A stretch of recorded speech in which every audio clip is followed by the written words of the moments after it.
All right, more now on Iran. Joining us from Washington, D.C. is Phyllis Bennis. She's a fellow at the Institute for Policy Studies. Phyllis, thanks so much for being with us here on Al Jazeera. So Iran's top national security official says that arrangements for negotiations with the U.S. are progressing. And meanwhile, Donald Trump keeps saying that he believes Iran wants to make a deal. What does all of this signal to you? From your vantage point, where do things stand now? We don't know. This is a situation where the Trump administration and President Trump himself have flip-flopped for days. We want to negotiate.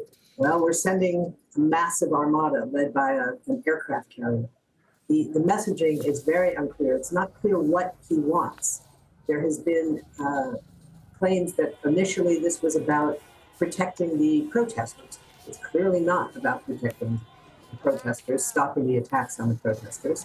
This administration and President Trump himself have never cared about human rights. So that's not the issue. They announced that the attacks had stopped and they had continued. So we don't know what this is actually about. Is it about getting Iran to stop funding its regional allies? Maybe. Is it about getting it to stop sending the small amount of money, of oil it has sent to Cuba? Could be. Is it about wanting an end to the enrichment of in its nuclear programs of uranium enrichment? It's possible, but that was always the big divide between the United States and Israel, where Israel was the only country demanding that Iran give up any capacity to have a nuclear program. The U.S. position was Iran cannot have a nuclear weapon. It was a very different standard. Does this mean that the U.S. has changed and is now adopting the Israeli standard? All of these things are possible, but there's no clarity. We know that there are meetings going on. There's meetings going on with the Qataris. There's meetings going on with Turkey, but we don't know what the demand is from the United States. We want to negotiate.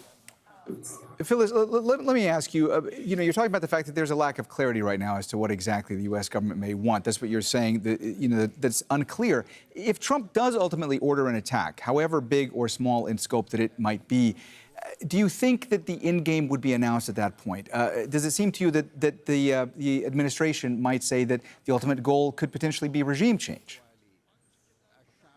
I don't think it would necessarily be acknowledged, even if that were the case. We've seen that with the attack on Venezuela, for instance, where following the attack, it still isn't very clear exactly what relationship is now underway with the existing government in Venezuela. Without its head, it was a decapitation operation, if you will. The government is still there, but now the U.S. is calling the shots officially. The U.S. is deciding where the money should go from Venezuelan oil. Does it want to do the same thing with Iran? Possible, but again, we don't know. The only thing we know for sure is that the threat of using military force in this situation, and certainly the use of military force in this situation by the United States, would be a direct violation of international law, as well as U.S. domestic law. It would violate the UN Charter that prohibits the threat or use of military force unless it's a case of immediate self-defense or the permission of the Security Council, neither of which, of course, exists. Phyllis, there are specific prohibitions. Go ahead. For a nuclear state to use military force against a non-nuclear state is an additional violation of international law.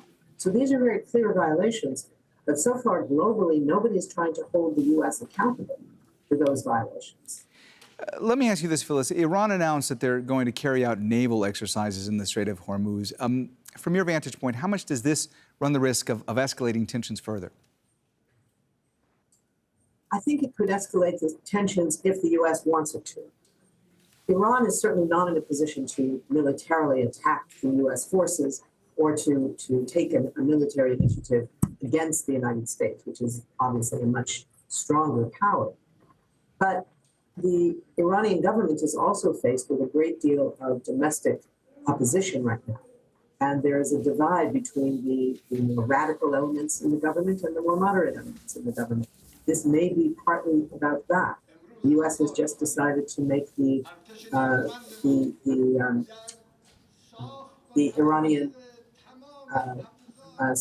Islamic Guards a terrorist organization in the eyes of the United States. Is this their answer to that designation? Again, we don't know. They are making moves to move some ships out into the coast, but there's not been any, luckily, there's not yet been any military accounting for that. So we don't know exactly what the intention is, but I think it's much more likely to be a political intention than an actual military threat to the United States. All right. Phyllis Bennis, fellow at the Institute for Policy Studies. Thanks so much for joining us here on Al Jazeera. We appreciate it. Thank you.